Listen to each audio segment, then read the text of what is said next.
wanna stay ahead of the curve, then follow my words. All we doing, teach, train, innovate, solve, yeah. Teach, train, innovate, solve. If you wanna be ahead of the curve, then follow my words.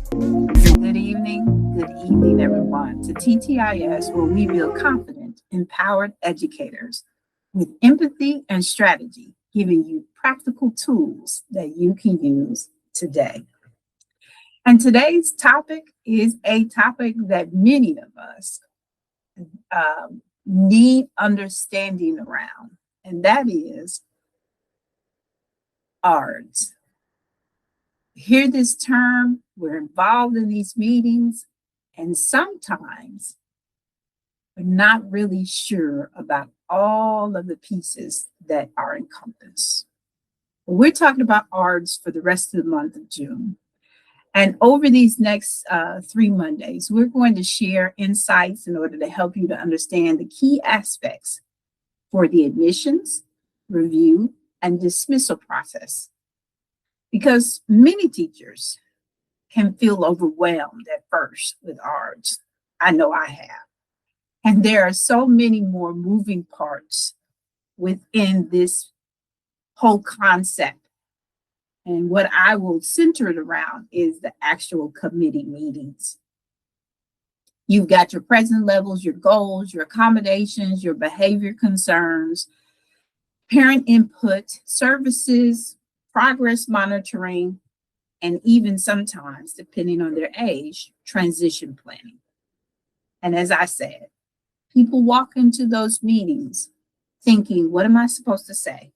How do I contribute to this committee? And how do I know what matters most? Well, tonight, I want to slow that process down and make it very practical. Not some extensive jargon, legal jargon, though there are legal portions that you need to know. No complicated wording, just understanding how decisions are made around students and the support that they need. Because when you understand the purpose of the ARD meetings, everything then begins to connect. And I hope tonight that I will connect it. Our sessions are for anyone that is trying to gain their footing around special education. Most definitely, I'm going to support and help those that are trying to pass their state exam. And I'll leave some information or talk about some information at the end of our session pointing to that particular fact. What exactly are we going to talk about tonight? We've got a couple of things underneath our sleeve in order to help. And the first is, what is an ARD meeting? Just the purposes, talking about how it all centers around this entire conversation that we're going to have. And then we're going to do a little deep dive into understanding the present levels, the PLAAFPs. That's the very first section of an IEP, but it is also the leading force, in my opinion, around the ARD. And then third or final portion that we're going to talk about is setting goals that actually matter. Things, as I say often on here, that work, that we are responsible for. And it spans, this particular section spans all across every domain for SPED 186. It's touched because it is a crucial part of what the responsibilities are for a special education specialist. But again, I'm going to center this around just understanding what an ARD meeting is where we're going to land our feet this evening. So according to an admissions review and dismissal meeting, and according to Texas Education Agency, an ARD committee makes an initial assessment about a student's eligibility for special education services. And it continues to make most of the major decisions about the student's individualized education program. If an ARD committee is formed for your child, you will be a member of that committee. And this, again, is sourced from the Texas Education Agency, Because in Texas, this is the committee that is responsible for making decisions about special education services. But here's the important part. An ARD meeting is not supposed to be some random conversation where people throw out opinions, but this team should be making decisions using student data, documents, documentation from all sources that are involved, progress information, and educational impact.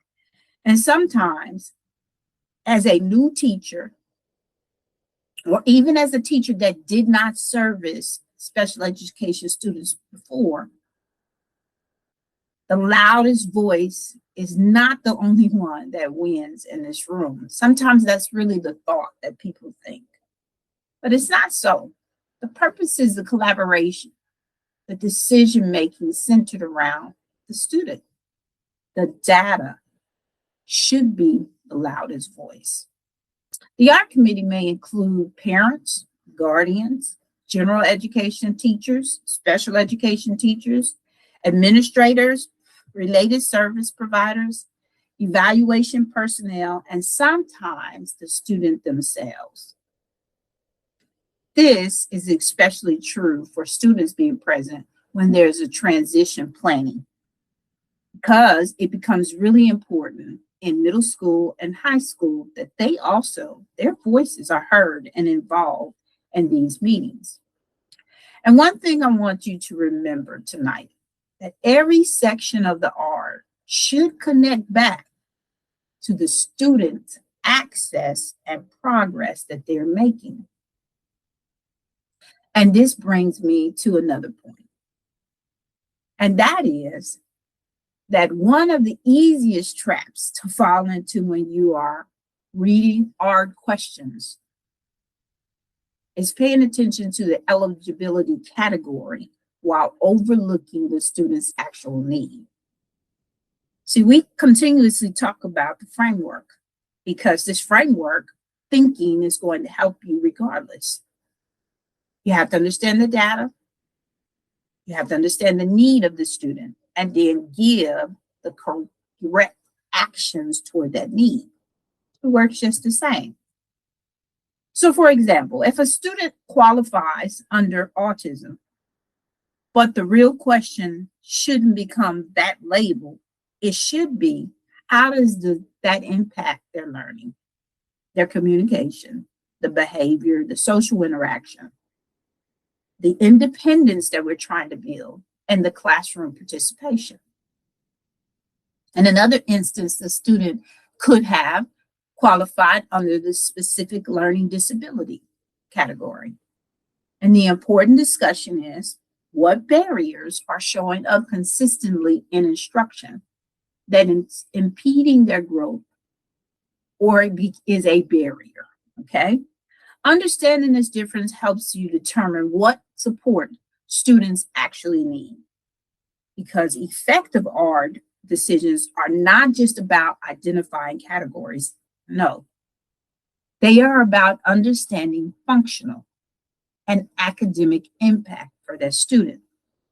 So when we're preparing for an ARD meeting, I want you to train your mind to ask, what patterns are you seeing? What's interfering with the access? And what support matches the need? That's the framework that helps to bring clarity to the entire process. And you know that the acronym that we use here. And I want to go just a little bit further to dive into the very first part of an ARD, and that is the PLAAF. It is one of the most important parts, in my opinion, because it talks about the student's present levels. PLAAF itself stands for present levels of academic achievement and functional performance. And this section is where it explains the student's performing at the present time, right now. And honestly, if the PLAAF level, the written portion of it, is weak, the rest of the IEP usually is going to become weak too. And our overall goal is that the student leaves the K through 12 experience ready to be a productive adult in our society. And many of the parameters that are set up are to achieve this goal, because the goals, the accommodations, the services, the progress monitoring, they should all be connected back to the present level. And a strong present level will include the specific data, measurable information, the student's strengths, the student's needs, and the functional impact that is happening within their educational setting. And then we go into the week. If it is a weak one, I'm going to write things like the student struggles with reading. I say that a lot.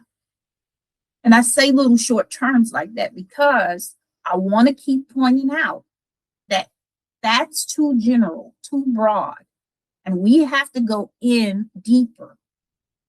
A better, more stronger one would be the student reads 72 correct words per minute on a grade level passage and demonstrates difficulty identifying the main idea and supporting details independently across 3 consecutive classroom assessments. That's an explanation to what is happening to the student right now. The differences between what I said with the weak and the strong are very clear. The weak one is vague. It paints a very narrow picture that we don't need. But with the other one, it paints a true picture of the student. And the stronger the data, it's easier if it becomes more meaningful decisions for a child. So let me say that again.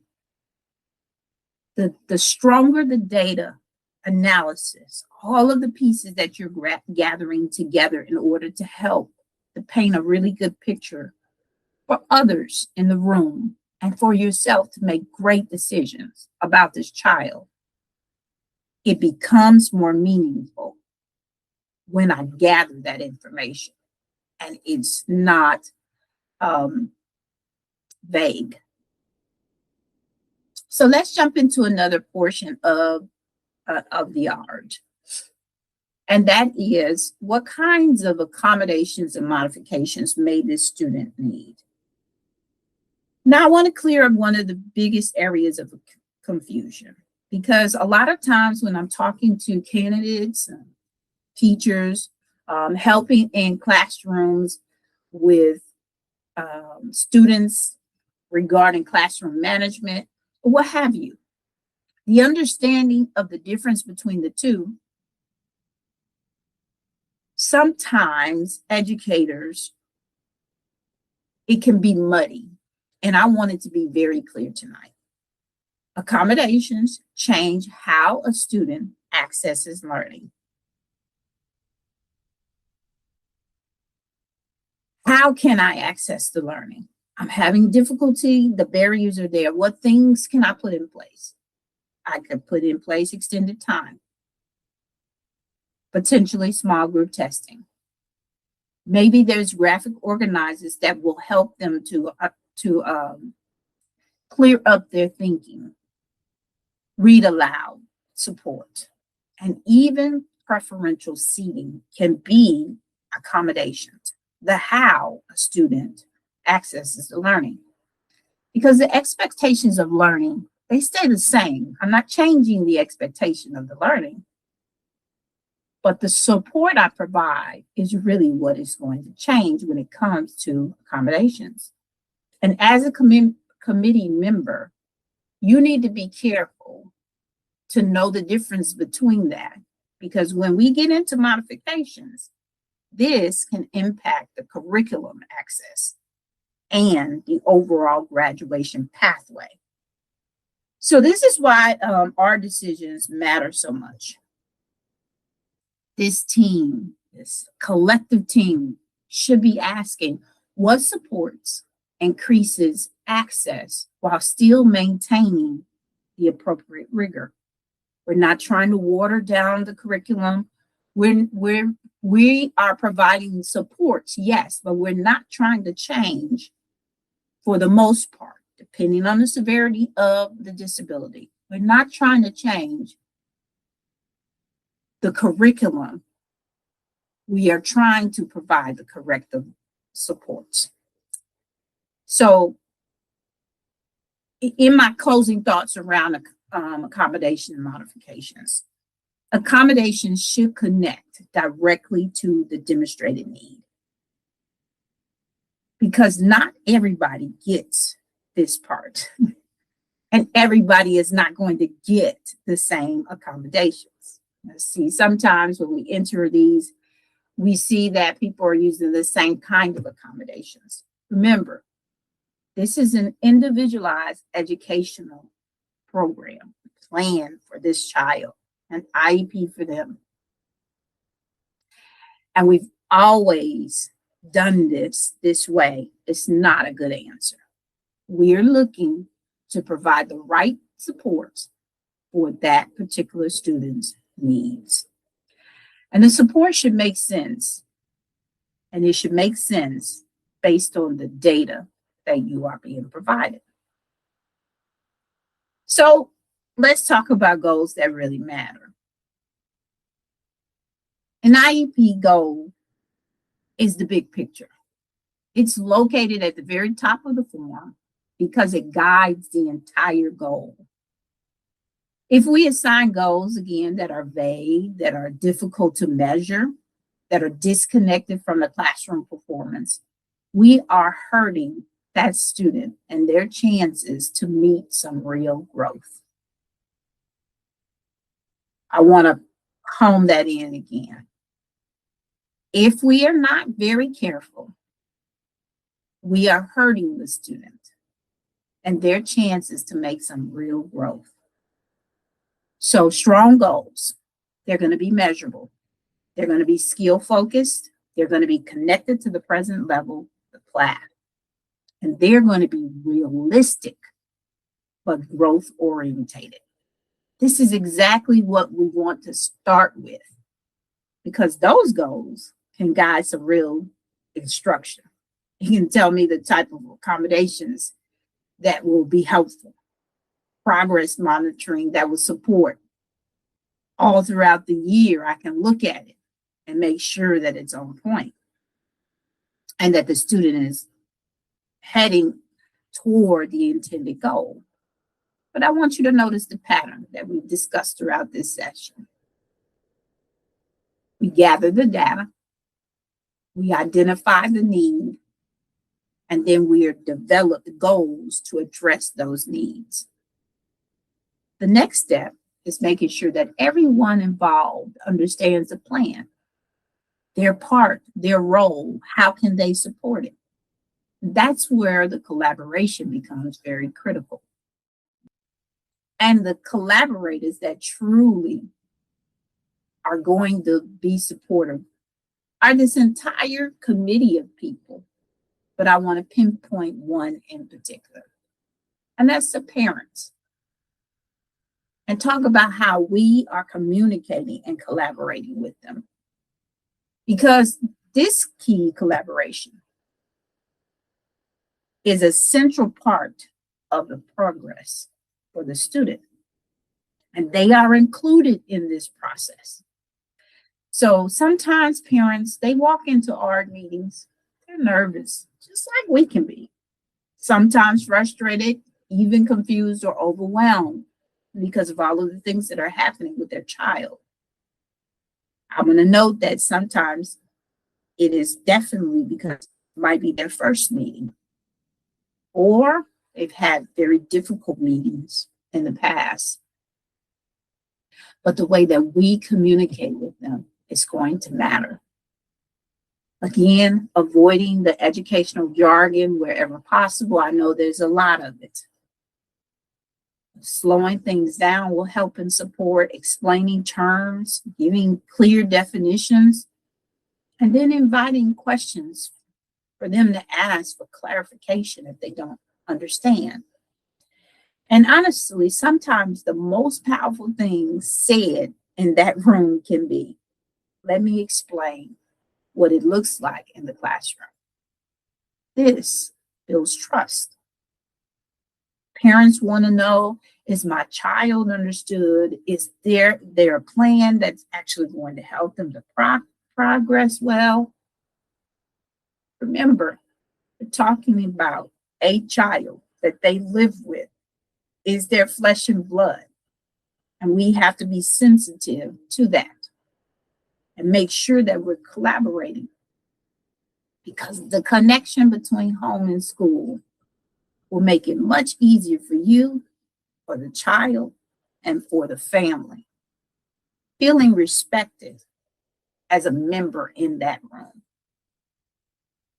So, the framework that I've been talking about, the conversations that I've had with you about looking at SPED 186 in particular, I always want to make certain that we address those things. And this simple framework that I carried through this conversation, it touches ARD's meetings as well. So instead of getting lost in the paperwork, I want you to really focus on the 3 questions. And they line up with my data, need, and the action. But the first one is, what patterns consistently appear in the data that you are gathering? You're going to get information from the general education teacher. You're going to get it from the administrative team, potentially. You're going to get information from all of the support services that might be involved in the welfare and the building up of this child. And then you have to ask yourself the next part, the need.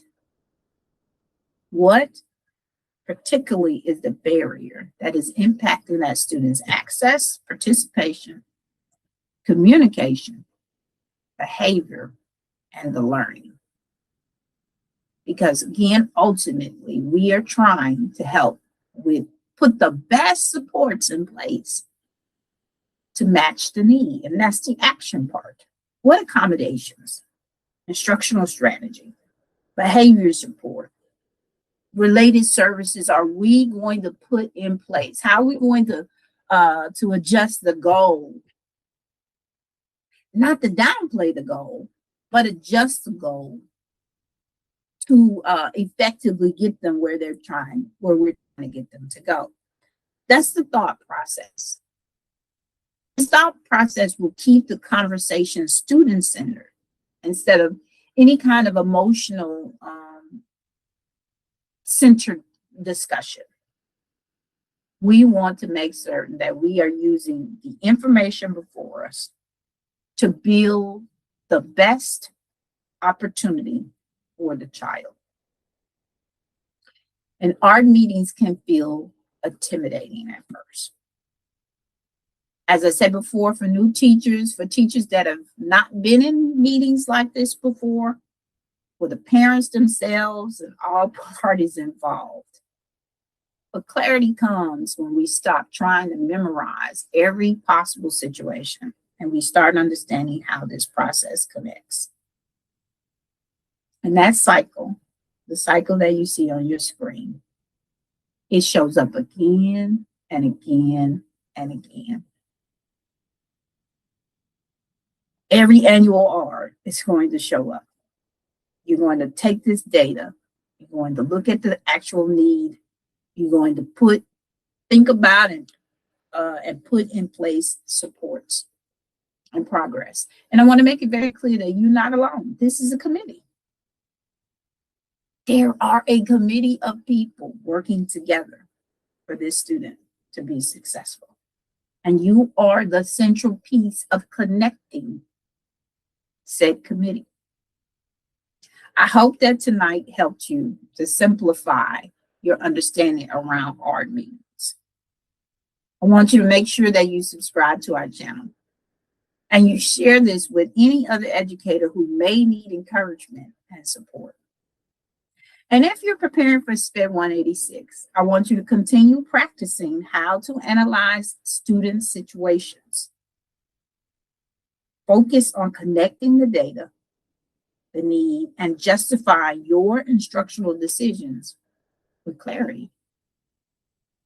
As always, I want to thank you for being here, for landing in this space. I'm grateful each week that I get an opportunity to share the gift that's been given to me.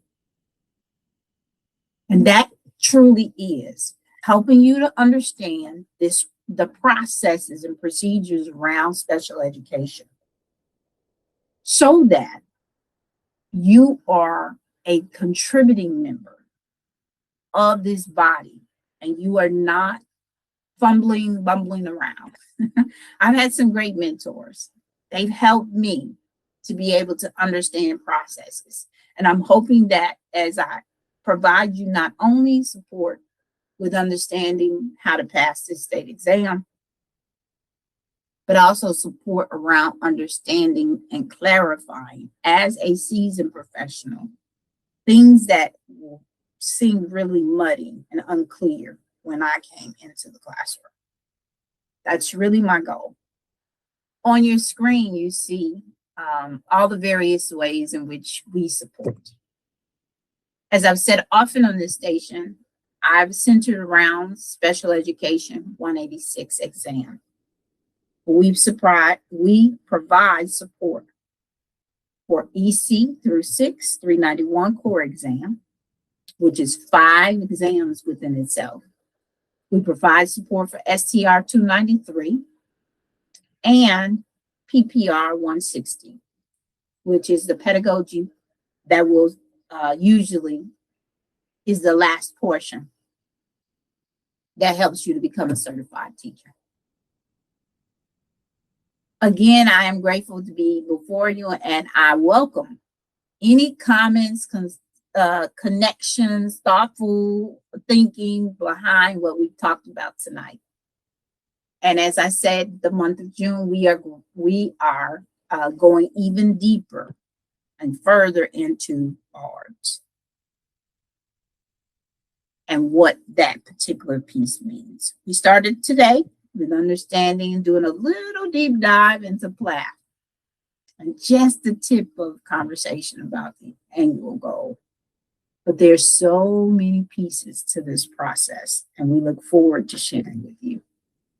All right, everyone, I'll see you soon next Monday at 7 p.m. Good night, everyone.